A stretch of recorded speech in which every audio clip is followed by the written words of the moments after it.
arsız canım. Her gün yeni günahlara doymuş, yaşattım temiz yarım. Meleklerin duasını saklar kalbimdeki gizli cennet. Yitirdi diyarına ağlar, içimdeki sonsuz Germaniyalik Türk futbolchi Mesut Özil dunyoni Uyg'urlar uchun harakat qilishga da'vat qildi. Uyg'ur agentlik xabari. Bu yil 30 yoshga kirgan Mesut Özil Türk naslli German futbolchisi bo'lib, hozir Angliya darajadan tashqari birlashmasi Arsenal komandasining o'ttir maydon topchisi. U shu yer vaqti juma saharda o'zining Twitter'dagi 24 million ergashchisi, Instagram'dagi 21 million ergashchisi ve 30 million ergashchisi bor Facebook hisobotlarga uchur yo'llab, Sharqiy Turkistondagi musulmon qarindoshlarning uchrayotgan zulmlarini anglatgan ve dunyoni harakatga chaqirgan. Tövendikisi uning so'zi. Ey Sharq Turkiston, ummatning jarohatlangan yarasi, arziyatlarga bardoshlik berayotgan mujohid ve mujodila to'plami. İslamdan vaz kechishga majburlanishlarga yakka yagona qarshilik bildirib kelayotgan sharaflik mo'minlar. Qur'on Karim ko'ydirilyotidi. Masjidlar chaqilyotidi. Madrasalar chaqilyotidi. Din o'limolari bir-birlab o'ltirilyotidi. Erlar zo'rlik bilan jazo lagerlariga solinyotidi. Ularning o'rniga musulmon oilalarga Xitoy erlari o'rlashtiryotidi. Shunchalar zulmning qarshisida islom ummatidan hech bir sado yo'q. Musulmonlar qarindoshlariga ega chiqmayotidi. Ular zulmga sukut qilishning zulm ekanligini bilmamdigandi ajaba? Hazreti Ali nima degan chiroyli so'zlagan ha? Zulmni to'sayolmasangiz, uni hamma odamga bildiring. G'arb davlatlari va axborot vositalari haftalardan buyon, oylardan buyon bo'linayotgan zulmga diqqatni berib, xabar berayotgan yerda islom dunyosi va axborot vositalari nada qoldi? Ular ajaba zulm bo'layotgan yerda betaraf turib olishning uchiga chiqqan nomussizlik ekanligini bilmamdigandi. Ular bir qancha yillardan keyin u yerdagi qarindoshlarimizning xotirasida bu zulmatli kunlarga doir Xitoyning qiyin qistoqlari emas, balki faqat qarindoshlarining qilgan sukuti ochiq aslim bo'lib qolganligini bilmamdigandi ajaba? Ey Rabbim, Sharqiy Turkistondagi qarindoshlarimizga yordam qilgin. Shubhisizki, Alloh hili mikr qiluvchilarning jazosini obdan berguchidir.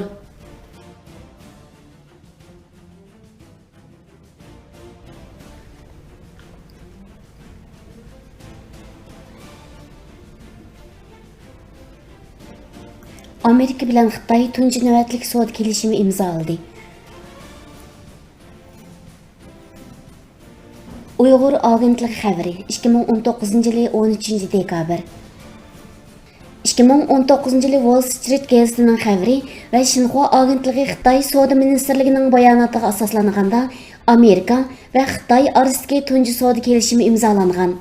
Amerika prezidenti Donald Trump Twitterda 2020-yillik saylama qanmasdan ikkinchi qadamliq savdo kelishimini imzolaydiganligini, bu kelishimning hammaga foydali ekanligini bildirgan bo'lib, 15-dekabrda elib berilmoqchi bo'lgan tamojna beji yurgizilmaydi ekan.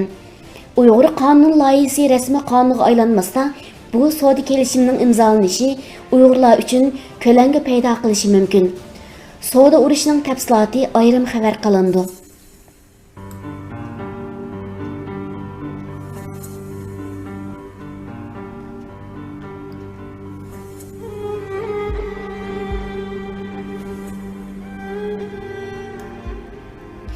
Xitoy hukumatining Amerika parlamenti Avam palatasi tarafidan ma'qullagan Uyg'ur qonun loyihasining tasdiqdan o'tishiga qarata razil bayonotiga raddiya.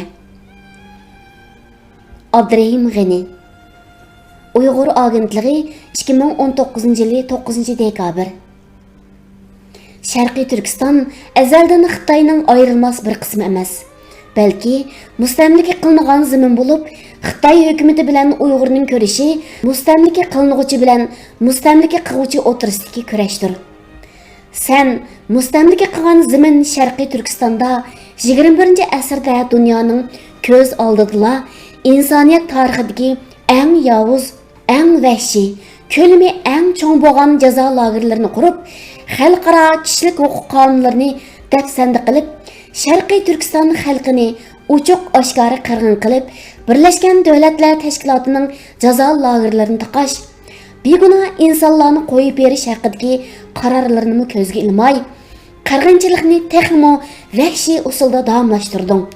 Uyg'ur masalasi qandaqmi Xitoy hukumatining ichki ishi bo'lsin, Uyg'ur masalasi hozir xalqaro masalaga aylandi.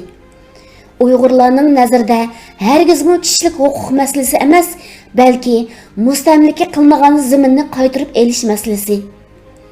Sharqiy Turkistonda azaldan terrorizm yoki asabiylik mavjud emas. Agar terrorizm bor deyilsa, bu Xitoy hukumatining Uyg'ur millatini yo'qotishda vositalamay yurgizib kelgan davlat terrorizmi bor. Amerika parlamenti Avam palatasi tarafidan ma'qullangan Uyg'ur qonun loyihasining tasdiqdan o'tishi Xitoy hukumatining Uyg'urlar qarta elib berayotgan davlat terrorizmini cheklash jihati bosgan tunji qadam bo'lib, Uyg'urlarga g'oyat zo'r ma'naviy kuch ato qildi. Buning uchun Amerika hukumatiga va xalqiga cheksiz minnatdorligimni bildiraman. Qo'rchoq rais Shuhrat Zokir bilan Abdishkur Damolam amaliyotda sen Xitoylarning qo'ldagi zanjirda bog'liqlik vijdonsiz, o'z millatiga xiyonat qilishni yashash mizoni qilib olgan umurtqisiz hayvonlardir. Bugungi kunda butun dunyoga oshkorlanib ketgan inson qalbidan chiqqan vahshiy jazo lagerini yana pardozlab, kasbiy mahorat ta'lim-tarbiya markazi deb so'zlatishing bilan dunyoga oshkorlanib bo'lgan jinoyatlaringni hargiz oqlamaydi. Shundaqla ko'ngizning bizdan bo'lmaganlarning niyati yomon degan mafkurasi bo'yicha o'zingning millatidan bo'lmaganlar sening nazaringda mangu dushman. O'zing bir qo'lliq tarbiyalab yetishtirgan, Uyg'urlarni bostirishda ustalik bilan foydalangan Qo'rchoq Nur Bakirni umrlik qamoq jazosiga hukm qilishing buning amaliy isbotidir. Lagerlarni taqash tashviqot rasmidagi 53 yoshlik Aygul Sultan Onsu Naysi o'tir maktabining xizmatchisi bo'lib, uning jazo lageriga kirishdan burungi holati bilan jazo lageriga kirgandan keyingi holati, jazo lageridagi 3 milliondan ortiq Uyg'urning hozirgi ahvolini aks ettirib bermamdi. Ular vahshiylarcha o'ldirilmoqda, ichki a'zolari o'g'irlanmoqda, ayollar jinsiy xo'rlikqa uchramoqda, avlod qoldirish iqtidoridan mahrum qilinmoqda. Uyg'ur millatining sarxil insonlardan bo'lgan Muhammad Damollam qatorliq sarxillarimizni jazo lagerda vahshiy o'ldirdim. Bularning gunohi nima? Ojizlar kuchliklarning oldida mangu gunohkor deb o'zingning millatidan bo'lmaganlarning hammasi sening nazaringda mangu jinoyatchi bo'landi. Qulluqdan o'lim a'lo. Yashsun mustaqillik.